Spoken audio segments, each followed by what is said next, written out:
And we're live. Welcome to Earful of Dirt Lineouts, our interview series where we talk to rugby people. And today I've got Eric Howard, hooker for the upstart, brand new team in Major League Rugby, NOLA Gold. But he's also like this guy in Canada. So let's get into it. How's it going, Eric? I'm good. How you doing? Just hanging out, talking rugby. So it's been a good day. Can't complain, eh? Nope, not at all.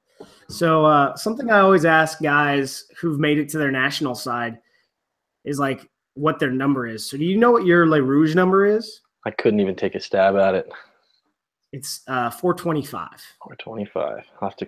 Most like we were talking in pre-production, most people have no clue what their number is, because it's not like you get, this certificate or anything that says, hey, I'm number 425, but that is what number you are when it comes to Team Canada 15s. Nice. I like that. I'll have to remember that. So growing up, I noticed you were a multi-sport athlete. What was that like in Canada? I don't know. It was pretty normal. I grew up doing it like ever since I can remember. I was in like Timbits hockey, Timbits soccer, like just my dad always wanted me in sports all year round. There was never a stop. So in the winter, it was hockey. Spring, it was getting into soccer, summer soccer, and then it was football, and then it was back into hockey. So I just grew up playing sports all year round. That's awesome. Like, I was a multi-sport athlete too. I wasn't like, high-level athlete at that time, but it's when you're little, your parents put you in soccer. Okay, winter soccer season's over. Time to play baseball. Yeah. Time to play basketball, different things like that. So hockey in Canada, I equate it to sort of like baseball from in the U.S., where pretty much every kid ends up playing 1 or 2 seasons, maybe a little bit longer. Is it that widespread? Oh yeah. You're growing up, hockey's the #1 sport. That's what everybody wants to do. You always want to go to the show. Like, it's the biggest thing ever. When you're playing like ball hockey on the streets with your buddies or pond hockey, you're always picking your favorite hockey player. Like, I was always Bobby Orr, number 4 Bobby Orr. That was always my thing. I loved it. Yeah, growing up, that's what we all wanted to do. Awesome. Yeah, I definitely wanted to be like Mike Piazza, even though I wasn't a Dodger fan. So kind of really weird. Yeah. I was an Angels fan, but Mike Piazza growing up was like the name in Los Angeles when it came to most baseball kids, like who you wanted to emulate. He was, at the time, I'm like a small dude, so he was like the small catcher, just raking in LA, and then he gets traded and all that fun stuff happens. So Oh yeah. football is still a big sport in Canada, but how small was Canada that you didn't play football there? Actually, Canada's not that small. It's about 120,000, which isn't that small. But just with the way everything worked out, like my high school, the public high schools couldn't afford to have it. Okay. And then I was actually playing high-level soccer at the time in the summer, so I didn't have enough time to play football. And then since like I didn't really have like an outlet for a contact sport, I just kind of picked up rugby one day. That's awesome. Yeah. That's one thing schools are starting to struggle with now in places that are traditional, like hotbeds in the States, is that football is just such a expensive sport to administer. Oh yeah. So, and then, how would you characterize high school level rugby? Is it, I would say, you say scholastic, so within the school system, or is it like club based, or is it both? I'd really just say it's scholastic, but like it kind of ties into clubs very loosely, because some like the coaches that generally like help coach from like outside the school are from clubs. So like my coach in high school, Mike Ash and Ashley Ampson, they're from the Ottawa Beavers when I originally started. So they brought me over to that club. But really, it's 2 separate entities. Got it. Let's see. In 2016, you won the Ontario University Athletics MVP in rugby. That was a special year for you, but also, a special year at Guelph. You guys had an undefeated season and then won the championship in overtime. What was that like? Oh, that was huge for us. Like I went to like that was a massive year for Guelph, a massive year for the boys. Like my recruiting class and the 1 year older than me, we'd been there for 4 or 5, like it was my 5th year at the time, and like we put so much into it and helping shape the program and bring it to one of the top programs in Ontario and one of the top programs in the country. And so finally winning it after I think it was 18 years and beating Queens, like that was massive for us. So like winning the OU MVP was cool, but like it doesn't compare at all to like us winning the gold medal. Like that was massive.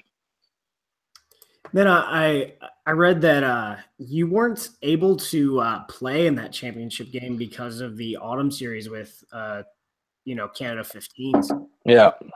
How rough was that having to watch? That hurt a lot. That was brutal. Like like that was a real struggle because you just put in so much effort for like 5 years, and it comes to that where like obviously you're gonna take the chance to play for your country. Like I got to play against Ireland, which is a super memorable thing, but it's still like it was still. I was so nervous and so jealous that I couldn't be there, and you just wanted to be there too. And like Lucas Rumble was on the November tour, but I had to go home because of school, and he ended up being able to play in that finals. So that made it even worse for me because you can't help the boys out. You want to be there, and just listening to it it's brutal. But it was awesome to hear the win. Well, I mean, hey, you guys won, even though it was on kicks. You still won. Yeah. Maybe if you were there, it wouldn't have been on kicks, and it would have been, outright. But I think so. So, how would you characterize? Wait, no, I'm jumping ahead. No. But yeah, let's go over that. How would you characterize, the level of university rugby in Ontario versus other sports? I think the level of university rugby in Ontario is, I think it's very high. We used to have junior laws for some reason. Now we have men's laws, so guys are getting bigger, getting faster. Like I still say, Ontario rugby, like university rugby, is some of the fastest rugby I've ever played. And I think comparing it to other sports, it's definitely up there with the top sports in all of university. Awesome. In the same time period, you also played for the McCormick Cup winner, the Brantford Harlequins, in the fall of 2016. How did you balance that? Seems a bit much to do university rugby and a club team at the same time. Well, like as of September, I went back to university and just played for my university side. But then when cup run started to happen, I only had to play like it was 3 or 4 games, so it was like just the like the cup run games, and I'd play like 60, little over 60 minutes on a Friday, and then either start for 40 or come off the bench for 40. It was pretty manageable. Like at the time, I felt pretty invincible, but by the end of it, I was pretty banged up. There was a guy this year who's at the University of Oklahoma. He obviously he didn't start for the football team, but it was really weird. Like I don't know how he safety and all this stuff, but he started at wing, scored a try on Friday, and the next day he suited up and played in at running back for a couple of plays at Oklahoma, and it was just like, how do you get away with that? That's insane. That's a totally different level. That is insane. Because I think the level of rugby versus the level of football is like tremendous difference there. But it's like, how do you get away with that? Because there's a lot of guys that played rugby growing up here and now play football, but because of like different policies, they can't play both sports. Or sometimes they play both sports, but they're not allowed to. So they're sort of like hiding it. Yeah, that's intense. Like especially like rugby's a contact sport, but football's like a car crash. Like it just every hit is just so hard. Like I couldn't imagine having to wake up Saturday and just, yep, I'm a running back. I'm gonna get smashed every time I touch the ball. So, let's see. So in 2016, during the ARC, you earned your first cap, and you've played in, I want to say, 2/3 of the matches since. How was your first match against Brazil?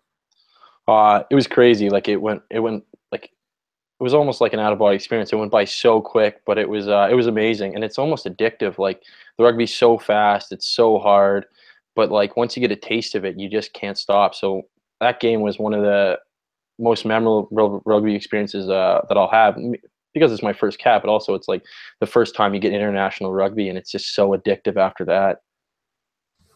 Same year, USA loses to Brazil. Just pointing that out. Yes. So that like it was like so that year you could be like, hey, did you guys lose to Brazil? Yeah.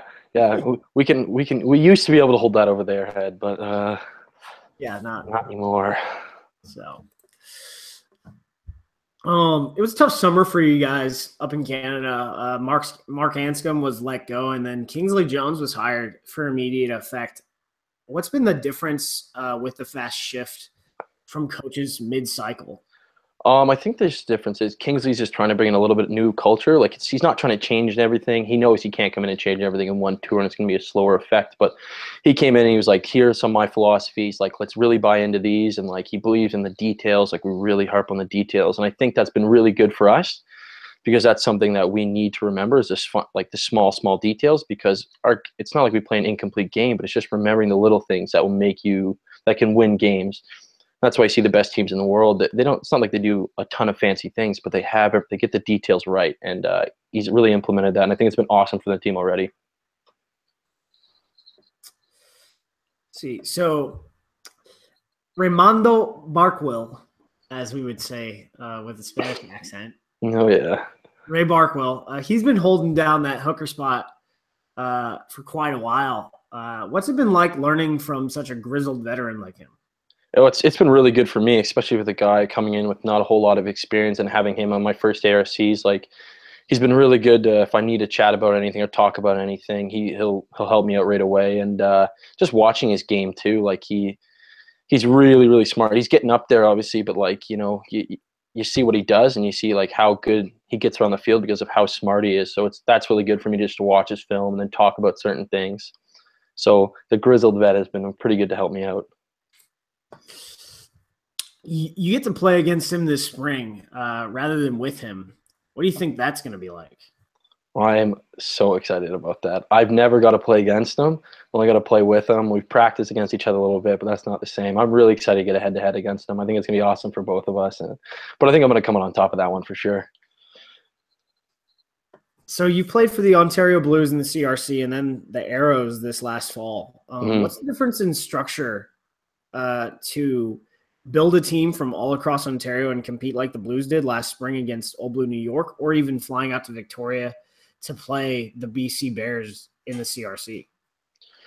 It's definitely hard to build like just a provincial team around like in Ontario because Ontario is a big province. So like some guys are driving like 6 hours to come to a like practice, then have to drive all the way back home. So because we're based in the Greater Toronto area, but if you're in Ottawa or you're somewhere around there, you got to drive in. Like usually I drive an hour to an hour and a half to practice. So it's a hard thing, and then like flying guys like Andrew Coe to come in.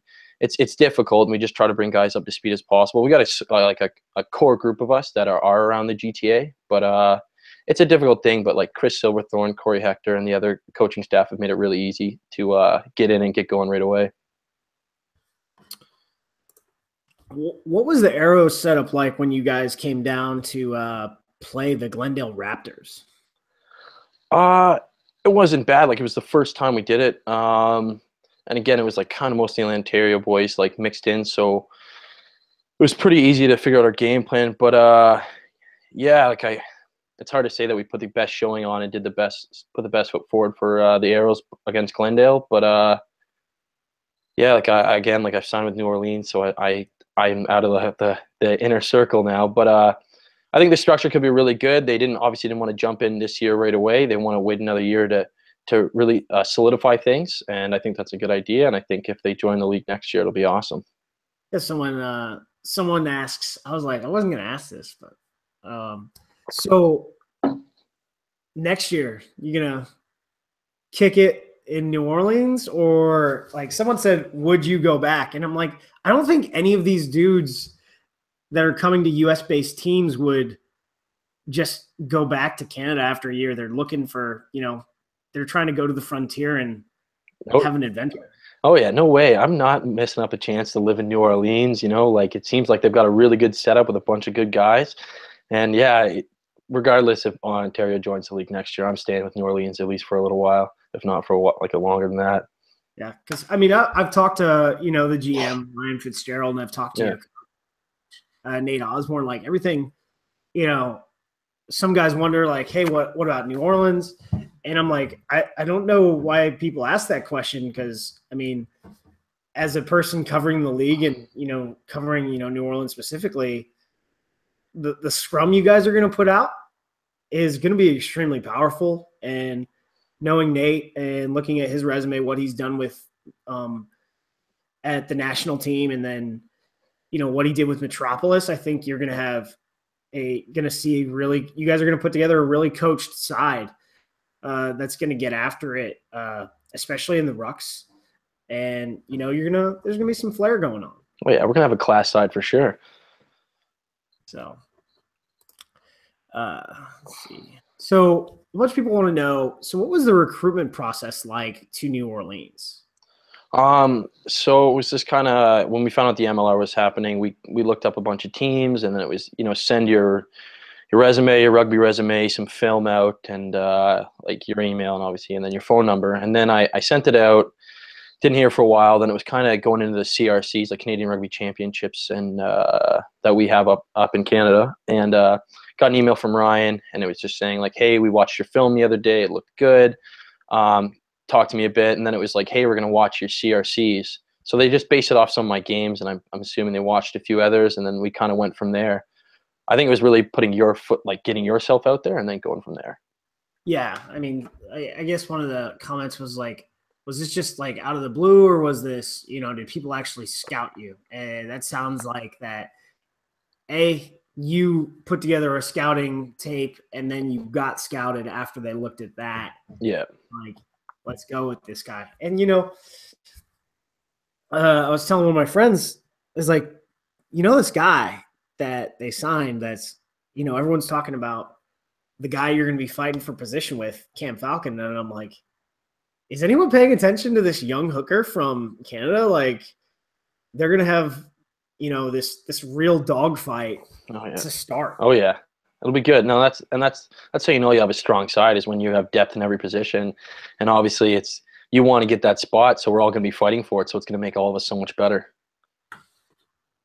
Let's see, and then somebody wanted to know how, when you and Hubert got notified, did you know? Did both of you know at the time that you were trying to sign with New Orleans, or was it just out of the blue? You were in the same area and you were sent some shirts. We were actually at like CRC's chatting together about it, because he had been telling me that he was talking to them a while ago, and then when I found out, I was chatting with him, and then we were both out in Victoria together, and then we figured it out, and then we got our shirts.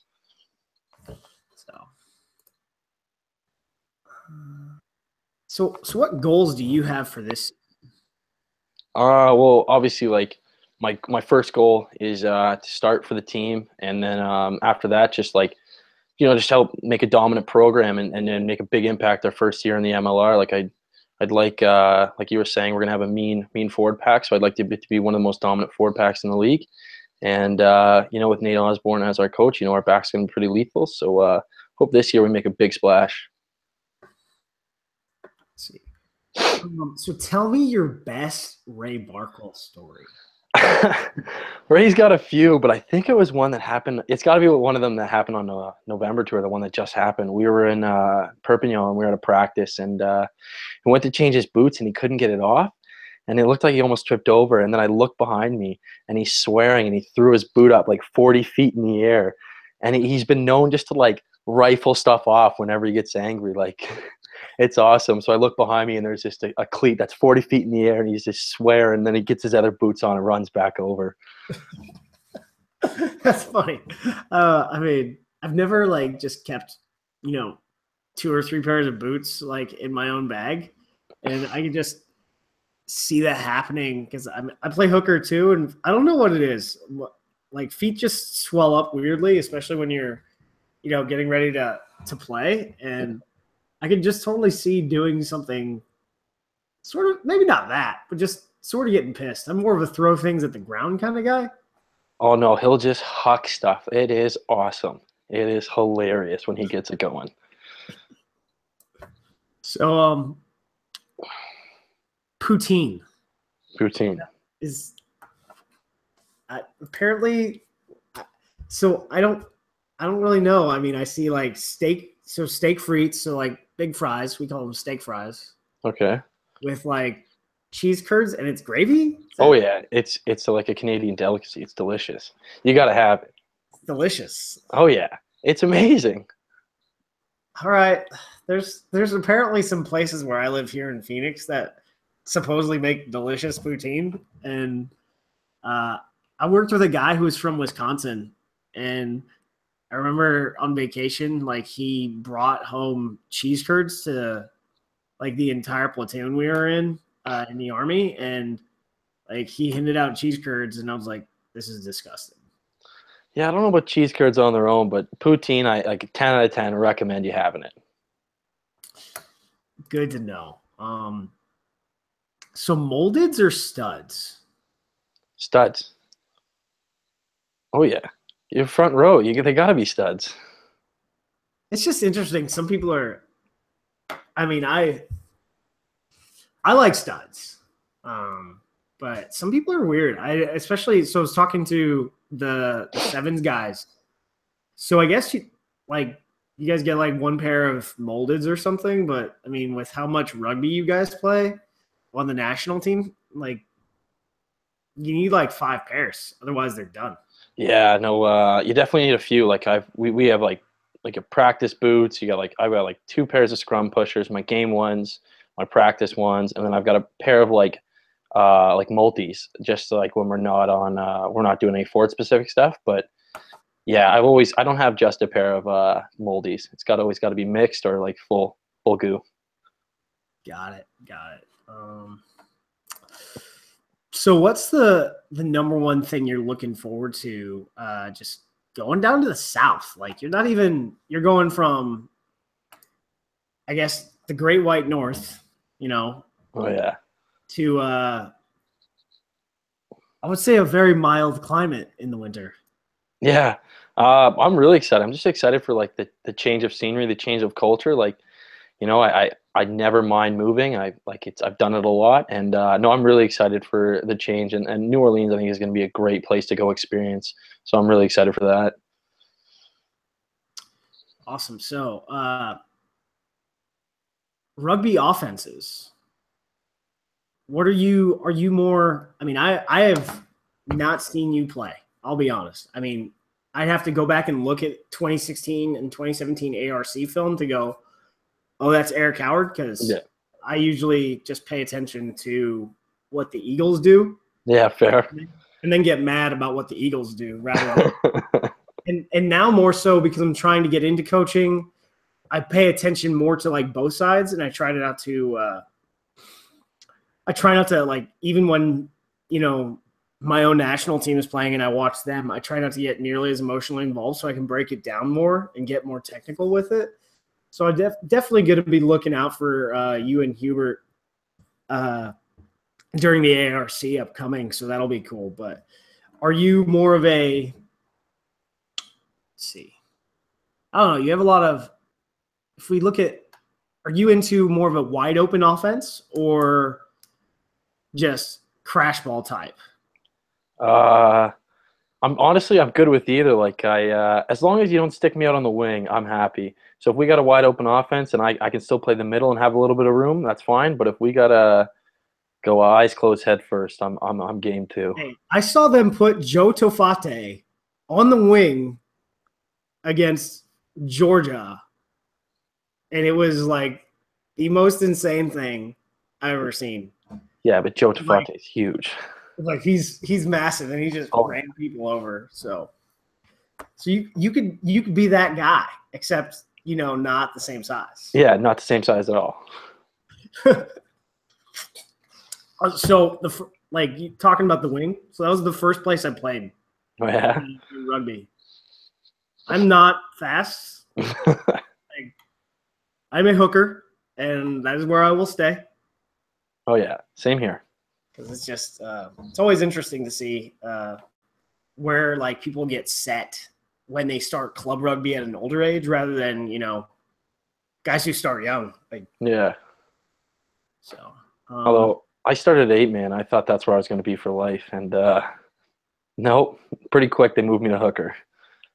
starting at 8-man when you're like 5'10" is a bit. I used to say like, "Oh, I'm as tall as Carps. Like I can play 8-man too." And then I stood beside him one time, and I was like, "I'm nowhere near as tall as Carps." So, what are you looking forward to with you guys got the ARC upcoming? This last year was a bit rough. Summer tour was a bit rough, but I did watch some of your guys' games.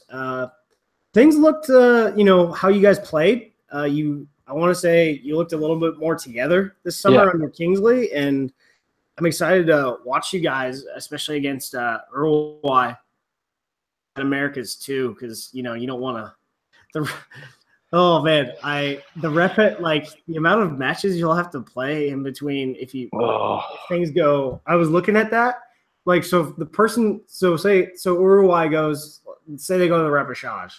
So after that, right, you got either of those two teams, right, in a vacuum. You've got 6 games, right, with the ARC.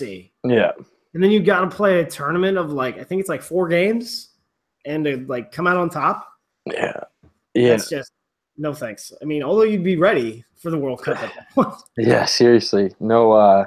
We got no plans on losing to Uruguay. That's the #1 concern. And with I think with Kingsley at the helm now, we put in a good foot forward, and I think Phil Mack's a great captain. And so I think those two working together and our other coaching staff will take it to Uruguay, and we'll have I think we're going to have a good year this year for sure. Yeah. Definitely excited to see what you guys put out on the pitch. Let's see. Is there anything else you want to talk about, man? I'm good. I might throw a little dive at Ray. And again, when we play Seattle this year, I think New Orleans is going to come on top. I know they picked up a few Canadians to help them out, but I don't think it's going to do too much. Yeah, I think it'll be definitely a fun thing to watch. Are you going to grow the beard out, though? I did it once, and I don't think I'm going to grow the beard out. I think this is going to be as thick as it gets. Because we've got, Ray's beard. That's pretty big. And then you've got Hubert has a pretty big beard. Yeah. And then you could just, although I would caution, especially when you guys start playing, it's gonna get hot. It's gonna be hot. I played one season with a big beard, and I think after that that's off the table. This is about as long as it needs to get, and anything more is just gonna be gone before you know it.